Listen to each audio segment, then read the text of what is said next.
Hey guys, welcome to TabiEats. This is Satoshi. Today we will be making Sakuramochi. Sakura means cherry blossom and mochi means sticky rice. This is a very seasonal Japanese sweet. And today I will using this box set, but you can make it from scratch. You can find the ingredients at the Asian supermarket, or I will put a link in the description box below. Please check it. So let's make it. So here are the ingredients we'll be using today. We need some all-purpose flour, sakura leaves preserved in salt, shiratamako, which is a type of glutinous rice flour, and some red food coloring.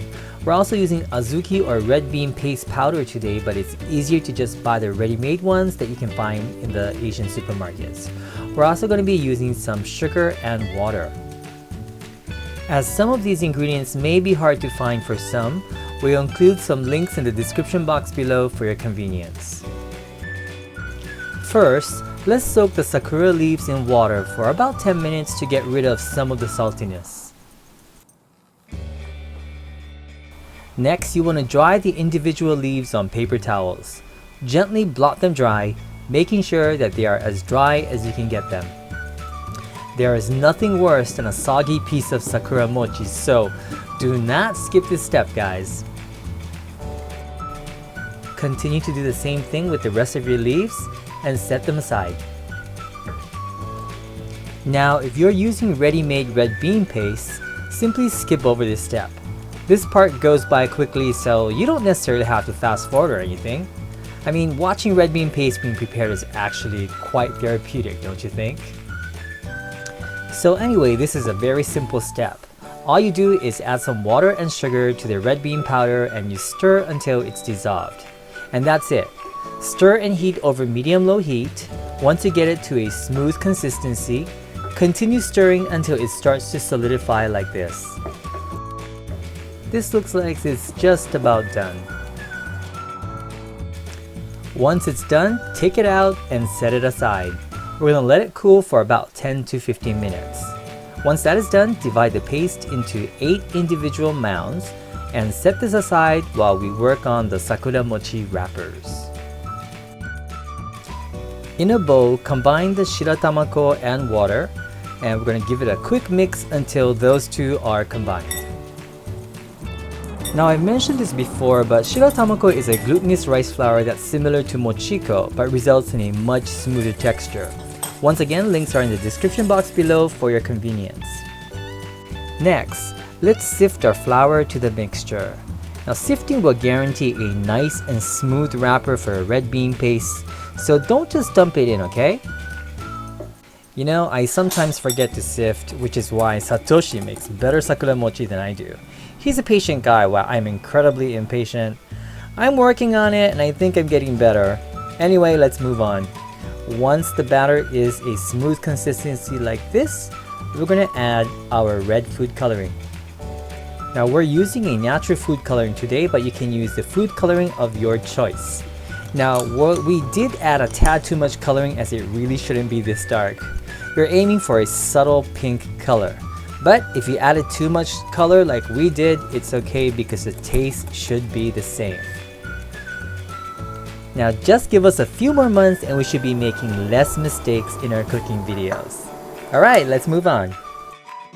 Put some oil onto a heated frying pan and remove the excess with a paper towel. Add a little batter to the frying pan like so. We want to make it around 13 centimeters or 5.5 inches in length and around 8 centimeters or 3 inches in width.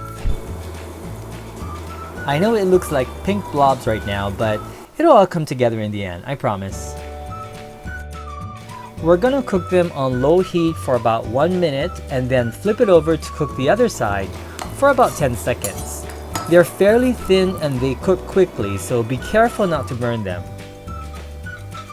Once they are done, set them on a plate to cool and repeat the process with the rest of the batter. They kind of look like thin pancakes, don't they? I think they'll taste good with some maple syrup, don't you think? Alright, now it's time to assemble these Japanese treats. Get a piece of wrapper and place a mound of red bean paste right in the center.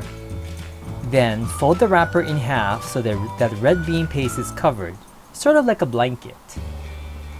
Finally, get a sheet of sakura leaf and wrap it around those pink pancake thingies. Now make sure those leaves are dry. You've come this far and you want them perfect. And that's pretty much it, guys. Now we're going to show you how to do that one more time. Well, actually Satoshi's going to show you while I explain as clearly as I possibly can. I'm not going to lie, guys, I've never made these before, but you know what? He's never made brownies before, so there. You simply place a ball of red bean paste in the center of the wrapper and then wrap a sakura leaf around the whole thing. Got it? It's pretty easy once you get the hang of it. Now, we used a box kit simply because all the ingredients we needed were included. However, the individual ingredients are listed in the description box down below so you can replicate them at home. Enjoy these under a beautiful sakura tree or enjoy them anytime throughout the year. So here is Sakuramochi. I'm going to try one right now.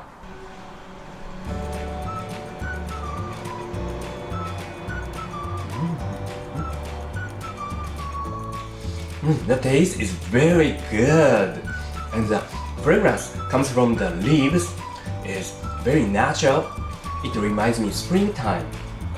If you have never tried this fragrance of the cherry blossom leaves, you really should try. So I hope you enjoyed today's recipe. If you did, please give us a thumbs up and let us know what you thought or your suggestion or request in the comment below.